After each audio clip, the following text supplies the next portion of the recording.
په ټولو تهذیبونو کې د زنانو بېعزتي ده، سپکاوی دی، ذلت دی، تباهي ده د زنانه. واحد اسلام دی چې دې ته انسان ویلی دی او دې له ډېر لوی احترام ورکړی دی، ډېر لوی مقام یې ورکړی دی. د زنانه دپاره دا حقوق. او بیا بعضې خلک وایي چې یاره دا زنانه له دا نیم حق ولې ورکړی دی؟ نیم حق ولې ورکړی دی؟ په دې میراث کې چې پلار مړ شي لور به د زوی په نسبت نیمه حصه اخلي. تاسو ته زه وایم دا پلار چې کله روزګار کوي او مزدوري کوي، یا یې دکان دی یا یو کاروبار دی، کمپني ده، ګاډي دي، روزانه ورسره په دې سور نور او په دې سخته ګرمۍ په دې اړه او په شکال کې دا منډې زوی وایي که لورې وایي؟ لکه تاڼې تحصیل څوک کوي؟ زوی ورسره لګیایي، کیسونه راځي، لانجې راځي، تاڼه تحصیل راځي، د مالي امور کې ډېر لانجې راځي. دا زوی ورسره ناقلاره او ناقلاره او ناقلاره دی. د پلار سره کلکه ملا تړلې ده او هر قسم موسم ته او تکلیف ته او مشکل ته ځان نیول، او لور ښه قلارې په تیاره د سوري د لاندې د پکي د لاندې ناسته ده، او چې لږ مالدارې کېدای شي ایسي ته به ناستی، او دا خبره نه ده چې په پلار مې څه تېرېږي او په ورونو مې څه تېرېږي. نو دا به ډېره بې خونده خور نه وي چې دا اعتراض وکړي چې زما د ورور لی ولې دا نیمه حصه زما نه سیوا ورکړه. او بله دا ده چې دا جینۍ چې د پلار په مال کې دا نیمه حصه اخلي د خپل رور په نسبت، د دې خرچه هم نشته دی که نه؟ خرچه په چا ده؟ د کوره په پلار ده او په دغه ورونو ده. منډې ترډې ټولې دا وایي پلار او زامن، پلار او زامن، پلار او زامن لګې دي منډې منډې منډې، او دغه خور لی راوړي او دا پلار یې دغه لور لی راوړي.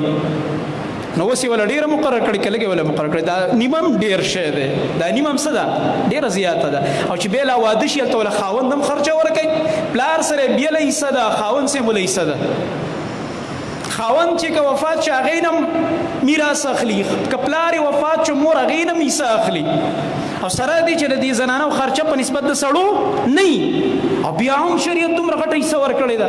دا چې ته کله په سړو دماغو په دې خبره سوچ وکړې، تا ته به بیا اخره کې رزلټ دا راوځي چې هلکه د دې دا حصه خو د دې هلکانو نه هم سیوا کېږي، ځکه هلکان خرچې کوي، هلکانو په لانجو باندې دي ډېر 20 قسمه مسلې هغوی ته ولاړې دي، 20 قسمه لانجې د هغوی په سرونو باندې دي، هر قسم خرچې هغوی کوي. زنانو باندې دغه خرچه نشته دی، نو دې باندې دا نیمه حصه هم ډېره زیاته ورکړې ده. حالانکه د اسلام نه مخکې خو د دې د سره 1 روپۍ نه وه، د سره حق نه و، انساني نظر دې ته نه کېده.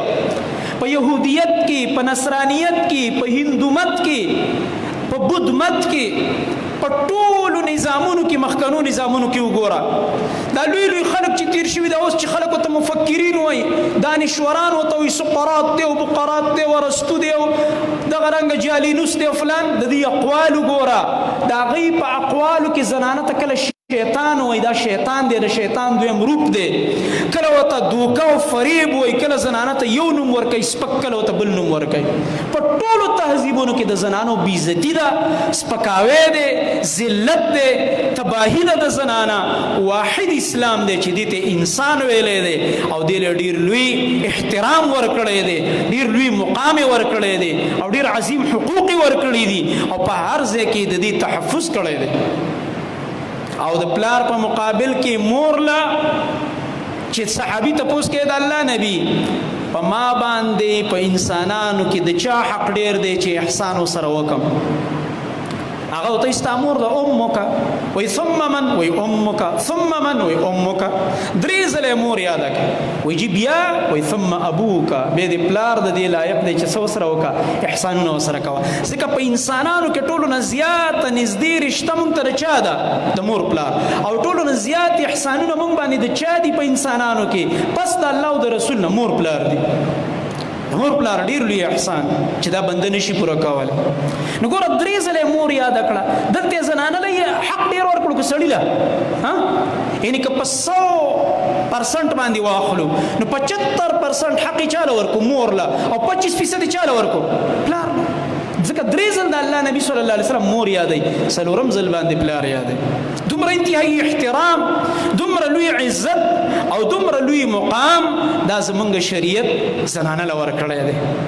دا دومره لوی مقام دې ته میلاو دی.